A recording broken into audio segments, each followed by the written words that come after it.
$90 мың Түркиядағы зілзаладан зардап шеккендерге қазақстандықтар осынша қаражат жинапты. Қолда барын жөнелтіп жатқан ел азаматтарына бүгін Түркияның Қазақстандағы елшісі алғысын айтты. Бүгін мемлекет басшысы Қасым-Жомарт Тоқаев та елшілікке арнайы барып, гүл шоғын қойып көңіл айтты. Түркиядағы зілзала баршамыздың қабырғамызды қайыстырды, деді президент.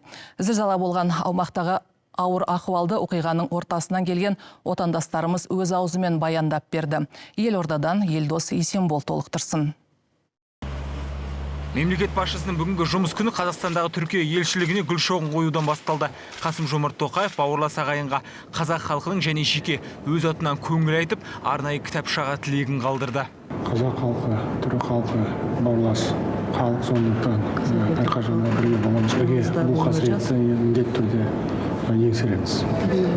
Біз бергенбіз. Аманшылық тілеймін. Президенттен кейін елшілікке қала тұрғындары да келіп, түбі бір түркі ағайындарына демеу лебізін білдіріп жатыр. Дәл осы сәтте азаматтарымыз ұйқыдан тыныш оянудың қадірін жиде түсініп жатқандай. Түркиядан аман сау оралған отандастарымыз оны растайды. Айта кетейік, бүгін түнде қазақстандық құтқарушыларды апат аймағына жеткізген ұшақ бос қайтпай 18 адамды алып келген. Оның 16-сы Қазақстан, 2-і Қырғызстан азаматы. Қонақ болған жақсы, бірақ үйде одан да жайлы дейді олар. Тіпті кейбір зілзаладан бас сауғалағанда жарақаттанып, балдақпен оралса да елге жеткесін жан олжа деп отыр. Вот, бежали от землетрясения вниз, вверх, вниз, вверх. Землетрясение, конечно, страшная вещь. Түркиядағы зілзаланың бейне жазбасын көргеннің өзінде жүрегің аузына тығылады. Ал бұл азаматтар сол сілкіністің нағыз ошағы Газиантеп қаласынан келген. Қираған үйіндінің астынан күндегі танысыңның жансыз бейнесін көру оңай емес дейді. Сол жақта 5 жылдан бері тұрып жатқан Айбөбек Нарбек қызы. Ғимараттар вообще құлап кетті.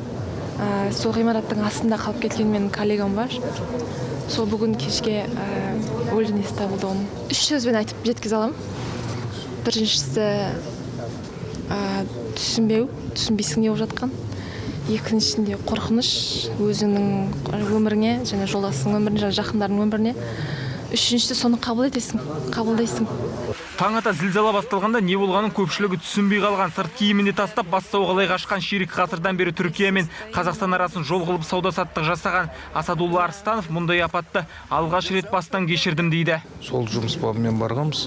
Аяқ астынан осындай жағдайға 20-25 жылдан бері барып келіп жүрік. Осы бірінші рет осындай жағдайға түсіп отырмыз. Адамдардың да сондай неден қорқып сыртқа жеңіл киініп шығып кеткендерін өз көзіммен көрдім. Футболкамен даже аяғына санмен, біз енді гостиницада жаттық қой. Аяғына гостиницада беретін тапочкамен сонымен шығып кеткендерін өз көзіміз көрді. Әйтеуір қысылтаяң шақта қолдан келгенде жасаған, жат топырақта қалдырмаған елшілікке алғыс дейді аман сау оралғандар. Ал Қазақстандағы Түркия елшілігінің мәліметінше бауырлас халық қолдан келгенше аман қалған азаматтарын қауіпсіз жерге көшіріп жатыр. Баспанасыз қалғандарға 92 мың шатыр тігіліп, 120 мыңнан астам жатар орын әзірленген. Тілшілермен кездесуде осылай деген түрік елшісі Уфук Экиджи мырза қазақ халқына алғысын жеткізді. Қазақстан Республикасының президенті Қасым-Жомарт Тоқаев мырзаға және барлық қазақстандық мемлекеттік мекемелерге тілектестік білдіріп, қолдау көрсеткен үшін көп рахмет. Біздің мемлекетіміздің қолдауға мұқтаждығын естіген сәттен бастап, жәрдемін аямаған бауырлас қазақ халқына шексіз ризашылығымызды білдіреміз. Түркиядағы ағайынға көмек қолын созам деушілердің арасында оқиға орнына барамын деген еріктілер де бар екен. Бірақ Түркия елшілігі арнайы дайындалған маман болмасаңыз, олай жасамаған дұрыс дейді. Десе де қазақстандықтар үйде отырып бауырлас халыққа қолда барын жөнелтіп жатыр. Түркиядағы зілзаладан зардап шеккендерге деп ашылған арнайы есепшотқа $90 мың жиналыпты. Бұдан бөлек жылы киім, төсек орын секілді күнделікті тұрмысқа керек жарақтарды да елшілікке апарып беріп жатқандар көп. Елдос Есенбол, Темірлан Нұртаза, Асылхан Сәменбетов, КТК, Елордадан.